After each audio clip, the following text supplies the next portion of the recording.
हर ride एक कहानी छोड़ जाती है, लेकिन 900 किलोमीटर के इस सफ़र ने मुझे एक ऐसा एक्सपीरियंस दिया जिसके लिए मैं बिल्कुल तैयार नहीं था। यह है द्वारका से त्र्यंबकेश्वर ज्योतिर्लिंग की कहानी। हेलो फ्रेंड्स, मैं हूं विपुल और स्वागत है आपका मेरे यूट्यूब चैनल राइडर विप्स में। आज हम मेरी 12 ज्योतिर्लिंग और 4 धाम बाइक राइड के एपिसोड नंबर 4 के बारे में बात करेंगे। तो चलिए वीडियो को स्टार्ट करते हैं।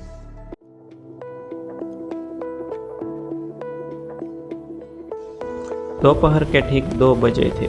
दिल ही दिल में महादेव का नाम लिया और डायरेक्ट हाईवे पर हमारी बाइक चलती हुई आगे बढ़ने लगी। पेट्रोल भरवाकर जैसे ही वापस हाईवे पर आया तो सामने हवा में शान से लहराता हुआ तिरंगा दिखा। धीरे धीरे सूरज ढलने लगा था। दिन भर की रोशनी अब शाम के रंगों में बदल रही थी। हड़बड़ पहुंच के हम रुक गए डोसा.com में, जहां गर्म खाना और कुछ मिनट का आराम दोनों एक ही साथ मिल जाते हैं। और इसी तरह राइड करते करते रात के करीब 12 बजे हम अहमदाबाद पहुंच गए। आज का टारगेट पूरा हो चुका था। सफ़र दोबारा शुरू हो चुका था। सुबह की ठंडी हवा, लगभग खाली सड़कें, और तभी कैमरा में एक ऐसा लम्हा रिकॉर्ड हो गया जिसे ना प्लान किया जा सकता है और ना ही दोबारा कैप्चर। इस खूबसूरत राइड के बाद एक कड़क चाय के लिए रुक गया। एक गर्म चाय, सुबह की ठंडी हवा और सामने लंबा हाईवे। एक राइडर को दिन शुरू करने के लिए शायद इससे ज़्यादा कुछ चाहिए भी नहीं। चाय के बाद राइड फिर अपनी रफ्तार में आ गई। कभी ब्रिज, कभी टोल प्लाजा, तो कभी कंटेनर्स की लाइन। धूप थोड़ी तेज हो चुकी थी। एक जगह रुककर गन्ने का ठंडा जूस पिया। आगे बढ़ के लंच के टाइम होटल भारत में रुक गए। सिंपल खाना, अच्छा टेस्ट और बजट ट्रैवलर के लिए बिल्कुल बिल्कुल परफेक्ट था। पेट भरते ही एनर्जी वापस आ गई थी और अब हाईवे के नज़ारे बदलने लगे थे। कभी नदी, कभी बड़े ब्रिजेस, कभी इंडस्ट्री के गेट, तो कभी हाईवे पर चलती भारी मशीनें।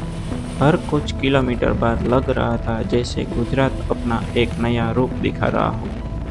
देखते ही देखते शाम तक हम नवसारी पहुंच गए, जहां आज की रात फ्रेंड के घर रुकना था।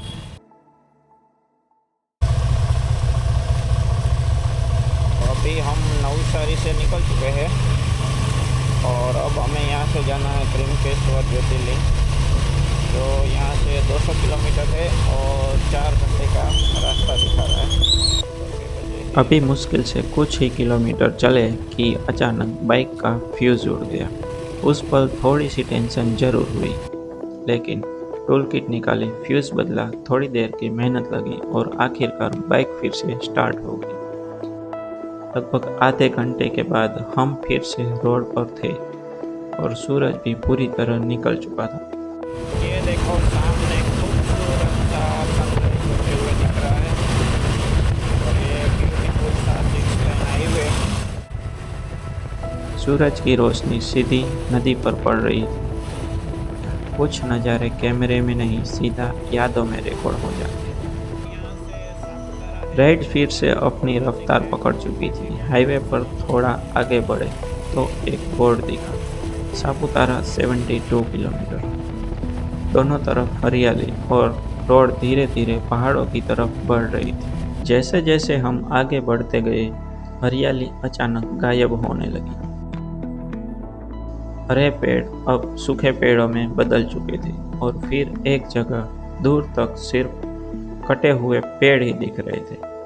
एक पल के लिए ऐसा लगा जैसे पुष्पा मूवी का कोई सीन हो। 1.5 किलोमीटर है गिरा वाटरफॉल, यहाँ से आप जा सकते हो।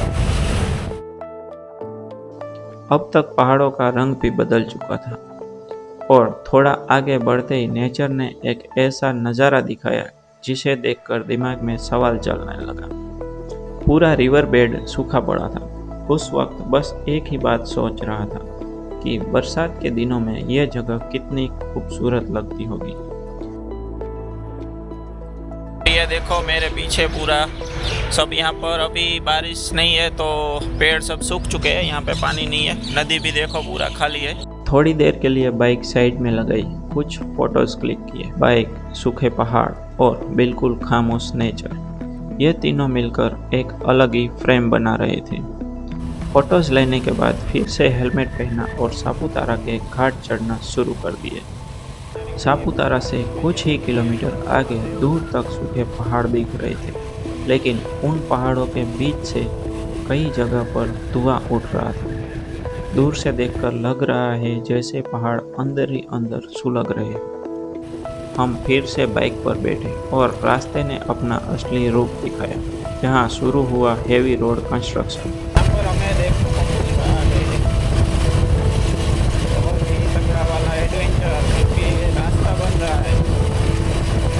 आसान रास्ते मंजिल तक जरूर पहुंचा देते, लेकिन मुश्किल रास्ते कहानियां दे जाते। कुछ देर चलने के बाद धूल एक ही झटके में खत्म। रोड एकदम स्मूथ और दोनों तरफ दूर दूर तक फैले हुए अंगूर के बाग। पहाड़ों के बीच से गुजरती ये राइड फिर वैसे ही मज़ेदार लगने लगी थी जैसे सुबह शुरू हुई। थोड़ी देर बाद एक चाय ब्रेक लिया, गाड़ी साइड में लगाई, एक गर्म चाय मंगवाई और कुछ देर बस शांति से बैठकर उस सफ़र को महसूस करता रहा। चाय खत्म हुई और मैं फिर से नासिक की तरफ निकल पड़ा। अब ट्रैफिक धीरे धीरे बढ़ने लगा था। रोड पर गाड़ियाँ भी ज़्यादा दिखने लगी थी और दिल की एक्साइटमेंट थी, क्योंकि जिस मंजिल के लिए इतना दूर से निकला था अब वह बस कुछ ही किलोमीटर दूर था। और फिर फाइनली मैं पहुंच गया त्र्यंबकेश्वर ज्योतिर्लिंग। चलो अभी हम पहुंच चुके हैं त्र्यंबकेश्वर। सबसे पहले एक होटल ढूंढा, रूम लिया और थोड़ी देर आराम किया। नहाया, फ्रेश हुआ और शाम होते ही महादेव के दर्शन के लिए निकल पड़ा। ये है हमारा तीसरा ज्योतिर्लिंग, त्र्यंबकेश्वर ज्योतिर्लिंग। दोस्तों, 12 ज्योतिर्लिंग में त्र्यंबकेश्वर का एक अपना अलग ही महत्व है। यह दुनिया का एकमात्र ऐसा ज्योतिर्लिंग माना जाता है जहां एक ही स्थान पर ब्रह्मा, विष्णु और महेश तीनों का प्रतीक एक साथ विराजमान है। इस पवित्र क्षेत्र से मां गोदावरी का उद्गम भी होता है।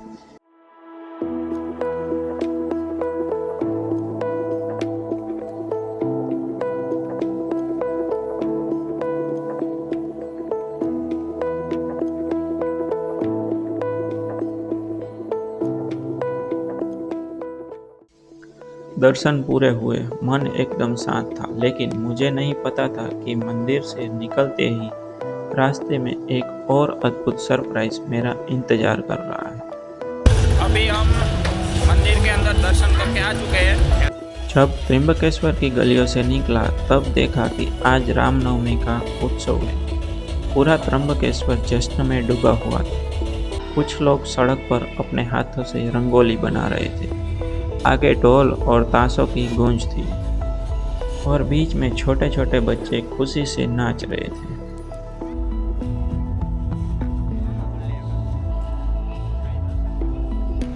डोली में प्रभु श्री राम की प्रतिमा आ रही थी। मैं भी वहीं रुक गया, कभी कैमरा से रिकॉर्ड करता और कभी बस उस पल को देखने जा रहा था। छोटे बच्चे राम, लक्ष्मण, सीता और हनुमान का रूप धारण किए बैठे और पीछे से एक विशाल श्री राम की प्रतिमा आई। डीजे जय श्री राम के नारे और हर चेहरे पर एक अलग ही खुशी। महादेव के दर्शन के तुरंत बाद इसी पवित्र नगरी में रामनवमी का यह उत्सव देखना मेरे लिए पूरी तरह राइड का सबसे अनमोल पल बन गया। शायद इसीलिए कहते हैं, यात्रा सिर्फ मंजिल तक पहुंचने का नाम नहीं होती, कभी कभी भगवान आपको वो भी दिखा देते हैं जिसकी आपने कभी कल्पना भी नहीं की होती। अगर आज का वीडियो आपको पसंद आया हो तो वीडियो को लाइक ज़रूर करना और कमेंट करके बताना कि आपको कौन सा पार्ट सबसे ज़्यादा अच्छा लगा, और मेरे YouTube चैनल राइडर विप्स को ज़रूर सब्सक्राइब करना।